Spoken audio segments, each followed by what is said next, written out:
I'm not going to stand down there because no one will see me. That's number one. For those of you who know me, and there's a lot of you in here, you guys know me as Daniel. I do own the coffee shop Bobby Beans. If you don't know me, I'm Daniel Ficko. I'm the 38-year-old father, my husband, coffee shop owner, and I'm the only man in the room with half a tongue that'll talk more than all of you put together. If you know me, then you know that that's true. I'm going to go back to 2016. I am freshly married, just got married. I have a business. I'm in my first year. I have a loving, supporting partner. I have two beautiful parents, and I have the best in-laws in the world. I'm not saying it because he's in the room. I'm saying it because it's true. I have an ulcer on my tongue. We all have ulcers. We all get told that if you're run down, you get an ulcer. It's okay. Ulcer doesn't go away. So I'm like, all right, cool. I'm the big hero. I'm the guy that goes to work. I'm doing my thing. And the ulcer's still there. Gets worse. The ulcer now is that painful that water stings the ulcer. Everyone's telling me, go get checked, go get checked. What for? It's an ulcer. It'll go away. Warm salt water, it'll go away. I go get a biopsy. Sorry, no. I go to the dentist. The dentist says to me, it's nothing, it's an aggravated ulcer. Your tooth is rubbing against your tongue, and that's all it is. At this point, I have a tongue ring. Yes, I like piercings. I like tattoos. He goes, take the tongue ring out. It's got nothing to do with it. It's your tooth. I go, okay. Go back a couple of weeks later. No, I get married. I go on my honeymoon. I come back and I cannot stand this ulcer anymore. Instead of removing the ulcer, they remove the tooth, thinking that the tooth rubbing was the answer to getting rid of that ulcer. Guess what? Ulcer didn't go away. So I have a biopsy. I had to beg the specialist to remove the ulcer, and he goes, you know it's going to be painful. I said, mate, I've had a tongue ring. I know it's nothing. My best mate's overseas. I've just been married. I'm working my ass off. I get a phone call at my shop the next day saying, you need to drop everything and get your butt to the repat centre in Heidelberg. I'm going, what the fuck is a repat centre? I'd never been. And you walk, we're local, anyone who's been to the repat, it is fucking horrible. It's dirty, it's old. And I'm going there now going, what am I doing here? They said, you've got cancer. I said, what? I said, what do you mean? I said, it was an ulcer. No, the dentist said it was nothing. The specialist told me it was nothing. Now you're telling me I got cancer. At that point, I'm 26 years old, business, wife, and we just bought our house. First time. So they go in and they remove whatever they could. 3 weeks go by, I'm nervous. For 3 weeks, I didn't eat properly, I didn't work properly. I literally was just like, okay. 3 weeks later, I walk into the repat and there's a beautiful doctor and he goes, guess what? You're cancer free. I said, okay. This is 2016. Long story short there, I walked away. There was 5 doctors that looked at my case. The 5 doctors, 2 of them said we need to go back and get more. 3 of the doctors turned around and said, it's enough. See you later. 6 years go by, I go for monthly checkups. No, you're fine, you're fine, you're fine. Every year I get my MRI and PET scan. I'm fine, I'm fine, I'm fine. Let's fast forward to 2025. 9.5 years later, I'm still in the same business. I've got 2 beautiful children and a beautiful wife. Now, that road wasn't easy. Both my kids are IVF. I fought for my kids. Like any marriage, it had its ups and downs, and I made some poor decisions. But in 2025, my kids are there, my wife's there, my business is there, and I get that fucking ulcer back in the exact same spot. I'm not talking near it, I'm not talking similar, I'm talking the exact same thing, in the exact same spot. And mind you, I've got no tooth rubbing it this time. They call it a dysplasia to start off with. It's a white little patch. It looks a little bit worse off than an ulcer. And I let it go because I've got 2 kids and a business to worry about and a wife that's saying, is everything okay? In February last year, I was at the Coffee Expo. Now, most of you know me. Yes, I own a coffee shop. Yes, I love coffee. I love what I do. So I'm at the Coffee Expo. I'm with an ex-worker of mine, and we're sitting there, we're doing our thing with coffee, and I bite down on my tongue. There's a ball in my tongue now. So I've got this ulcer, and now, I've never felt this before, there's a ball on the left side of my tongue. And I go, yeah, that doesn't feel good. This time, I called the specialist that I haven't spoken to in 9 years, and I said to him, his name's Bill Wesley, Epworth, Richmond, great guy. I said, Bill, I need to see you. He goes, why? I said, it's back. He goes, you need to come in. I can't see you for 4 weeks. If anyone's ever going to tell you anything about oral cancer is one of the fastest spreading cancers you can have. They don't know whether it'll last, that it can spread within a year, a month, or overnight. There's no answers. My wife gets on the phone, and I didn't say this in the podcast, by the way, but it was Elise, who gets on the phone and she says, we are coming down today, whether you see us or not. We're coming. I was at a job. I was doing a coffee cart for Crema Constructions. That was in St Kilda. That afternoon I went from St Kilda and I went straight to Epworth. The specialist saw me in his lunch break and he goes, I'll have a look at it. I walk in, we sit down. He takes one look. So he comes up to me and he goes, open your mouth. I go, yep. Goes like that. Doesn't say anything. Gets his phone out. Calls Royal Melbourne Hospital and goes, I've got a patient here. We need to see him today.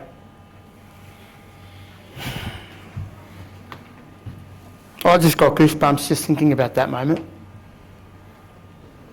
He said, Daniel, I don't like the look of this. And he turns around and goes, you made the right decision. I said, right decision. I turned around to my wife and I said, thank you. And I got the I told you so look, but she was right. So we'll keep moving forward quickly because this is a very long story and I'm not going to rush it, but I'm going to go through it. I get to Royal Melbourne. I have all the tests and scans. You know when you go with your gut and you know something's up. I didn't know what was going on, but I knew something was up. I knew that it was bad, I just didn't know how bad. Before I continue, I am going to say this. I also live with a guy that I went to high school with, that I lived in 3 different homes with, that went through tongue cancer 3 years before me. We lived together, we played rugby together. It's been 13 years since we lived together. During the middle of COVID, he had to do this alone. His wife wasn't allowed to go and see him. I wasn't allowed to go and see him. We were talking because he knew that I had that history. But my mate Joey, I'd seen him go through it, photos, videos and talking. So I had a slight knowledge of what was coming. I just didn't know how much I was going to have done. So we go to Royal Melbourne. He went to Royal Melbourne. The same nurse that looks after head and neck cancer calls Joey and says, I've got another guy from Marsden. He goes, yeah, I know, I lived with him for 3 years. She goes, what? She goes, we'll talk about that later. She goes, we need to get him in. So I went in. I had my scans. If you go to the Royal Melbourne, head and neck cancer is the newest part of Royal Melbourne. They've just redone it.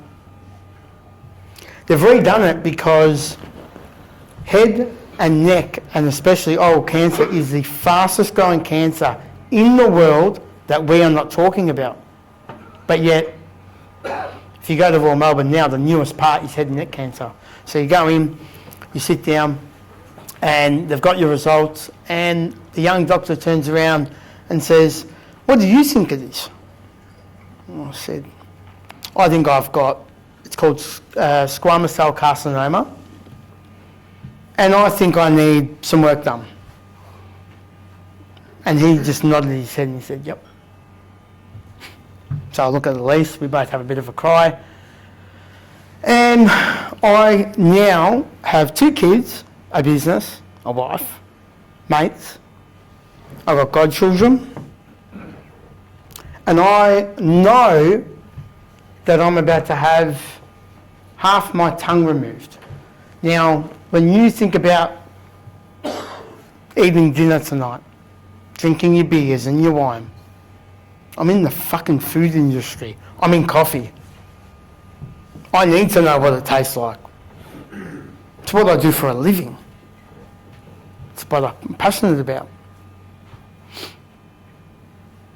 I'm now faced with a surgery that not many people are aware of.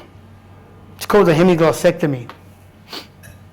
They remove half your tongue and they replace it with a piece of tissue from either your forearm or your thigh. Now, you can't see it, well you can. I'm covered in tattoos. My forearm, they took a piece of my forearm and they replaced it. So I've got half a tongue and half of something called a flap. It's connected to my ear, which gives it a blood supply. That's not the worst part. I also had to have a neck dissection where they've cut me from ear to ear. I don't know where it's from in the UK, but gangs call it something sleep because gangs cut people. I had the doctors do it, and I had all my lymph nodes removed. I'm thinking, okay. So technically I can't get sick anymore because I've got no lymph nodes to filter my sickness. Now, because your tongue swells so much that it hangs out your mouth, this is the worst part. I had to have a breathing tube, a tracheostomy, where, Wade, lift your head, right here, tube coming out of your mouth, coming out of your throat. You breathe out of it, you swallow through it, all your saliva goes down, and you have to clean it. It bypasses your voice box. So guess what? You can't even hum. So you're faced with this morbid, disgusting surgery, and yet there's no support.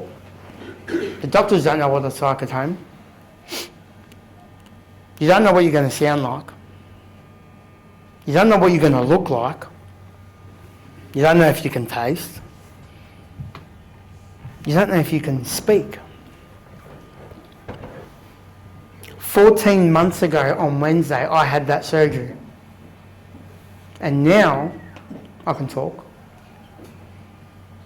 I can eat. I can have an alcoholic beverage. People think I can't. I can. I can kiss my kids goodnight. And it's not that it wasn't hard. It was fucking difficult. It was the hardest thing I'll ever have to do. But the point I'm trying to get at is, going back to that Derek moment in your head,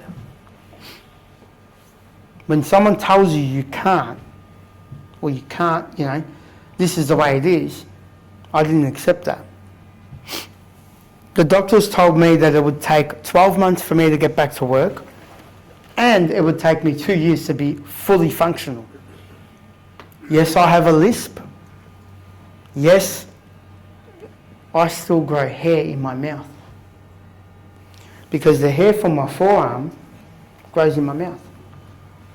And let me tell you, I nearly broke the mirror the first time I had to shave my tongue. I'm fortunate that my results came back that my tumour was smaller than what they thought. I'm also fortunate that all of my lymph nodes that were removed, no cancer was found in them. The lymph nodes make your cancer spread. That's why they got rid of them. I was fortunate that because of those reasons, I didn't have to have radiation and chemotherapy on top of everything that I just explained. Now, I'm not the only one that has been through cancer. I'm not the only one that's had tongue cancer. I don't want to take anything away from anyone that has been told that they've got cancer. It's hard. My only difference with what I have to do now is that I have to live with a physical change for the rest of my life. And that's why I'm spreading my knowledge on what it's like at home and my daily, because no one is talking about it. I see different ages in the room right now, from fathers to kids to grandfathers and nonnos to kids. On my 1 year, I went back to the hospital. I had my tests.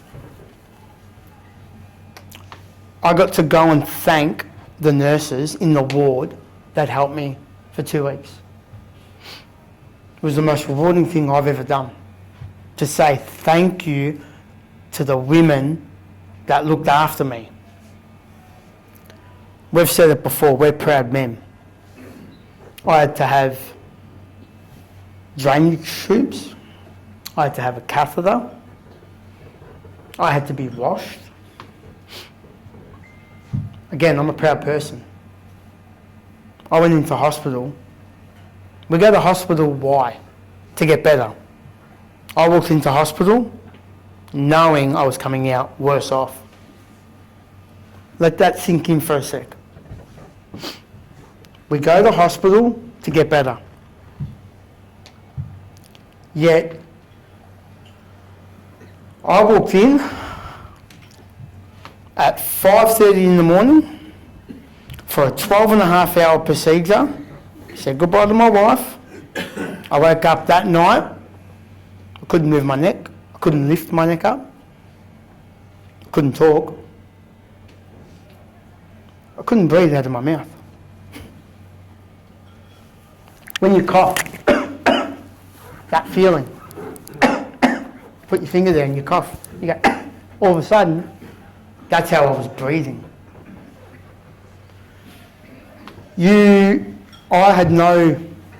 I was very naive to think that hospitals and nurses and doctors, I ended up staying in the Royal Melbourne Hospital for 9 days. Minimum requirement to stay in hospital after a hemiglossectomy is 14. My nurses made me better very quickly. My support, going back to network and connection. I got home, my kids came up, my kids didn't come into the hospital, it was not the right place for them. I got home And I'll never forget wrapping my arms around my kids. My in-laws brought my kids over. And that moment then was the defining moment for me where I was going to say, you know what? Fuck cancer. Fuck being told that you know, this is it.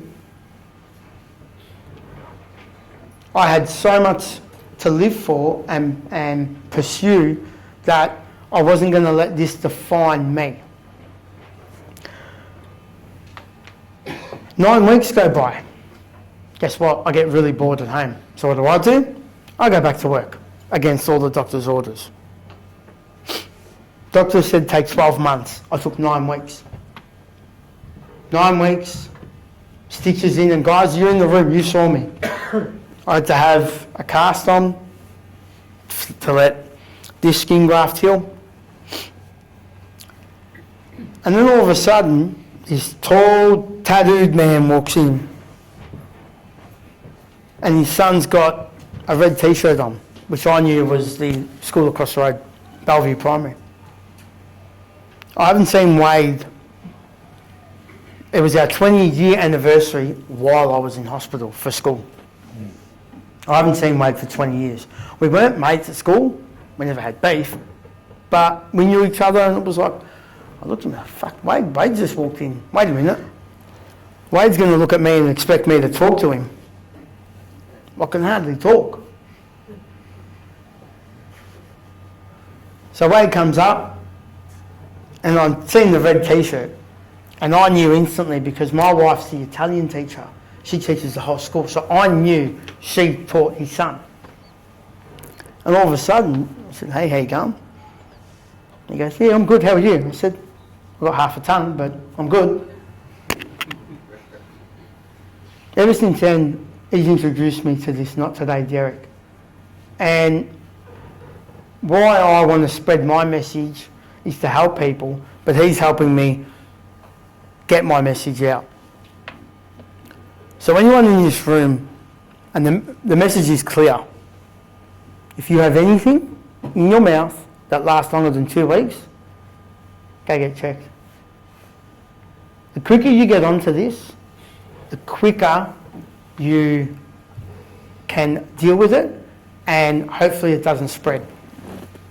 There's no point in being a hero about your illness or something that is you need to address, whether it's cancer, sickness, or whether it's, I've just been told I need a hip replacement and I'm fucking 38 years old, right? You need to get onto it. So moving forward with, you know, my message is with the community and what we're doing is that it's okay to ask for help. It's okay to be there for your mates. It's also really, really important to be there for people you don't know. I run a public business. I speak to that many people a day, the same questions. Hey, how's your day going? Hey, how are you today? It wasn't until I got unwell that people started asking me how I was. I was tough. I just went to work. That wasn't being tough. Tough was facing what we need to face in order to move forward. Going back to Not Today Derek. Wade's got this thing where we go, Not Today Derek.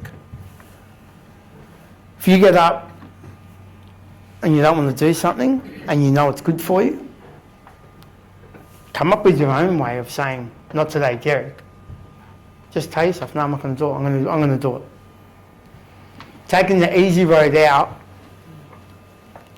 cost me half my tongue because I pushed it away. What I want to get at is that you need to deal with what problems come up health-wise. I don't want to spread the message that you have to be a hypochondriac and go to the doctor if you chip your little toenail. But if there's something out there that you know that something doesn't feel right, there's no harm in going, you know what, I'm going to make a doctor's appointment and go get checked. I'm going to continue spreading my story just so it helps someone. I've had 15 international patients now reach out telling me that they're going through this, and I get excited over it because I'm like, it's happening. But I'll wait, will come in and I'll go, look, someone's reached out. We are so privileged in Australia to have the healthcare system that we have, because other countries don't have it. In the UK and in the US, you have to fund your own tongue cancer surgery. It's a 12.5-hour procedure. I had 25 doctors work on me in one room. I can tell you now, the room wouldn't have been as big as the stage. I couldn't believe how small it was. Imagine paying 25 doctors for 12.5 hours.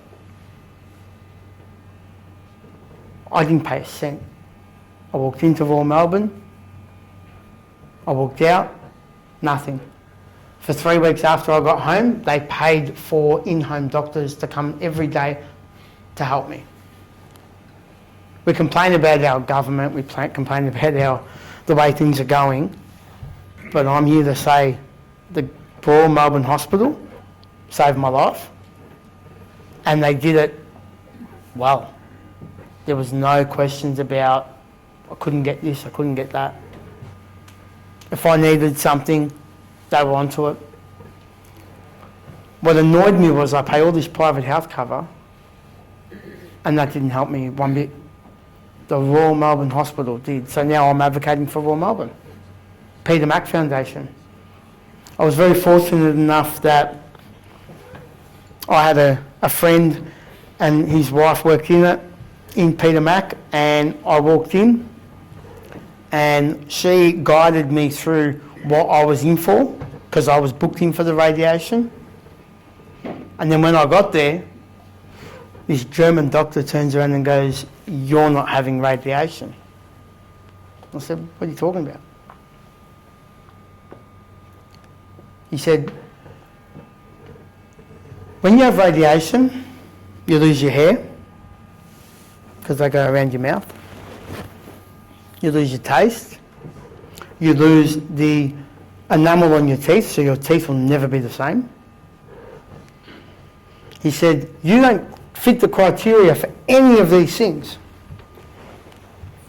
I said, "No." I said, "You guys fucked up once and missed it the first time. I'm not taking this chance." For 2.5 hours, he sat my wife and I down, and he explained why radiation wasn't my answer. I don't know if anyone in the room's had radiation anywhere else in the body.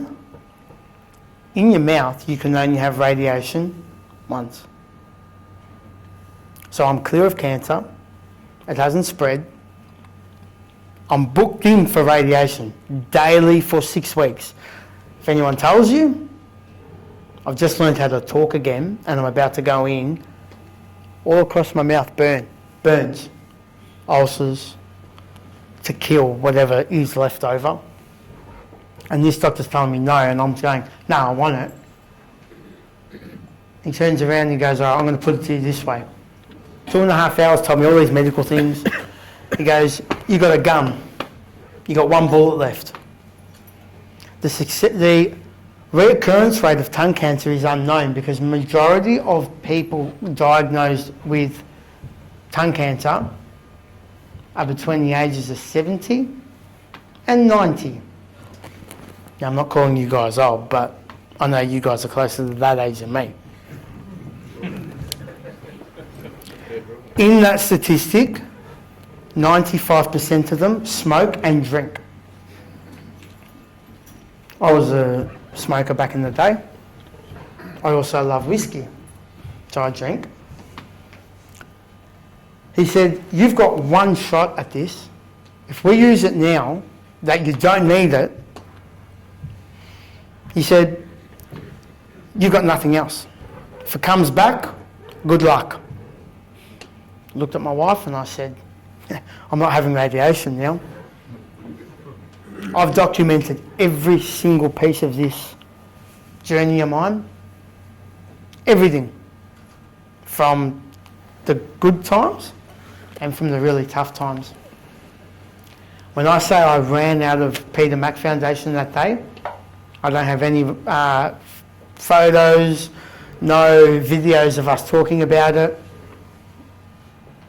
And my mate's wife calls me and goes, "You're missing your dentist appointment at Peter Mac."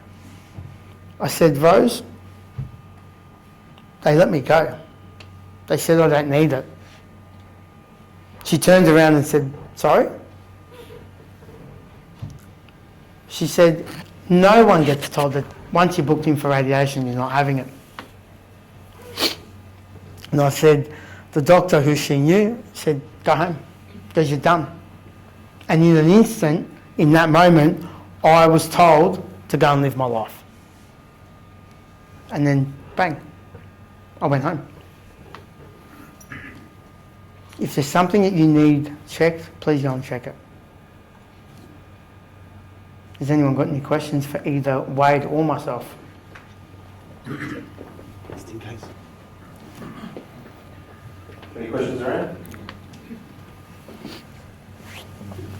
First, can we give Daniel a clap, guys?